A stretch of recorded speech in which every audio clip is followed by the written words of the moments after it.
ची पालकत्वाची जबाबदारी डॉक्टर सुजय विखे पाटलाची राहणारा शब्द तुम्हाला. गोड बोलणारा माणूस विकास करू शकत नाही. गोड बोलणारे माणूस हे सगळ्यात घातक असतात. फक्त हसत राहायचं. काय चाललंय? ठीक आहे. अरे बापरे, असं झालं? कुठे झालं गोळीबार? असं मी पाहतो. गोड बोलणारा माणूस तुमच्या कामाचा नाही. आज श्रीरामपूरला कडू माणसाची गरज आहे आणि तो माणूस तुमच्या समोर डॉक्टर सुजय विखे पाटील उभा आहे. जर या गुन्हेगारांचा बंदोबस्त करायचा असेल तर तुम्हाला पर्याय नाही.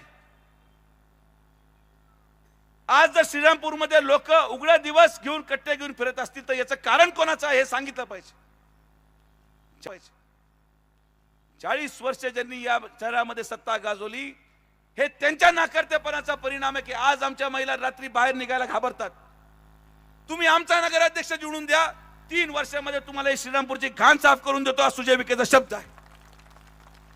आणि या नाकर्तेपणाला झाकण्यासाठी प्रत्येक वेळेस धर्माचं राजकारण, हिंदू मुसलमान करा आणि मतं मिळवा,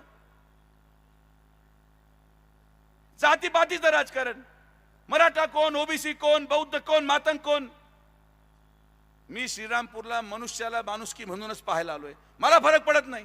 गुन्हेगार जर हिंदू असला तरी मी ठोकणार, गुन्हेगार मुसलमान असला तरी ठोकणार. हे गुन्हेगारीचं राजकारण. अरे आपण भारतामध्ये राहतात. आपण 21व्या शतकाची गोष्ट करतो आणि आपण आज एकमेकाला अशा द्वेष भावनेने पाहतो. या शहरामध्ये सगळ्यांना राहायचा अधिकार आहे. हे कोणी एकट्या व्यक्तीचा विषय नाहीये. पण तुम्हाला फक्त भरकटून दिलं जातं. तुम्हाला नोकऱ्या दिल्या जात नाहीत. फक्त दाखवतं की आपण कसं घाबरलेलो आहोत. अरे कशाला घाबरायची गरज? कोण मारायला आला आपल्याला? अरे इथं उभा आहे ना मी. आहे कोणाचा दम मारून दाखवा, सला ठोकलं नाही तर नावाचा सुजय विखे सांगणार नाही. फक्त काही नाही तरी एक भाऊ काढायचा, काहीतरी पिल्लू सोडून द्यायचं. आम्ही सांगतो तुम्हाला आम्ही काय करतो. अतिक्रमण काढलं. अरे अतिक्रमण काढलं तर त्या अतिक्रमण धारकांना या झोपडपट्ट्यांमधून काढून, पत्र्याच्या शेडमधून काढून स्लॅबचे शॉपिंग कॉम्प्लेक्स द्यायची जबाबदारी पण विखे पाटील परिवाराची आहे. आज जेव्हा कॅनलच्या कडेचं अतिक्रमण काढलं गेलं, मला संजूभाऊ म्हटले बोलू नका. कसं बोलू नका? संडाशीचं पाणी डायरेक्ट त्या कॅनलच्या पाण्यामध्ये आणि त्या पाण्यामध्ये 100 मीटरच्या अंतरावर श्रीरामपूर नगर परिषदेची पाणी पुरवठा योजना. लोकांनी हे पाणी प्यायचं. अरे कोणाला तरी कठोर व्हावं लागेल, कोणाला तरी वाईटपणा घ्यावा लागेल तर तुम्हाला विकास मिळणार. सगळ्यांबरोबरच आपण गोड राहिलो तर कसं चालणार? आपण निर्णय घेतला, ती घाण आपल्याला पावली गेली नाही. त्या कॅनलवर असलेले प्रत्येक टॉयलेट आम्ही तोडले. हो तोडले, मी सांगतो तोडले. का? कारण की श्रीरामपूरकरांना स्वच्छ प्यायला पाणी मिळालं पाहिजे. 10 लोकांना नाराज करून जर 1 लाख लोक सुखी होत असतील तर त्या 10 लोकांना नाराज व्हावंच लागेल हे पण तुम्हाला सांगतो. खोटं बोलून मला मतं मिळवायचे नाहीये. आणि तुम्हाला खोटे आश्वासनावर मतं पाहिजे असतील तर बाकी दुसऱ्या ठिकाणी भाषण ऐकून घ्या. इथं फक्त सत्य आहे आणि हे सत्य श्रीरामपूरसाठी गरजेचं आहे.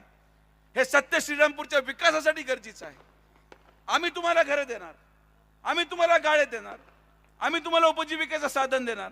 आणि आम्हीच या ठिकाणी भारतीय जनता पार्टी, राष्ट्रवादी काँग्रेसची युती आमच्या या श्रीरामपूर शहराच्या माता भगिनींना सुरक्षित ठेवण्याची जबाबदारी आमची आहे आणि आम्ही शेवटच्या श्वासापर्यंत पूर्ण करणार. आणि ती कशी करायची हे मला माहिती आहे. आणि ज्याला माहित नसेल आणि ज्याला विश्वास नसेल शिर्डीमध्ये जाऊन पहा. शिर्डीमध्ये आजही एकही आवाज आणि टाचणी पडत नाही. श्रीरामपूर शहरामध्ये या निवडणूक झाल्या 300 सीसीटीव्हीची घोषणा केली. 300 सीसीटीव्ही आपण लावणार आहोत. प्रत्येक माता भगिनींच्या प्रत्येक गल्लीमध्ये सीसीटीव्ही लावून आरोपींना आपण जेरबंद करणार आहोत.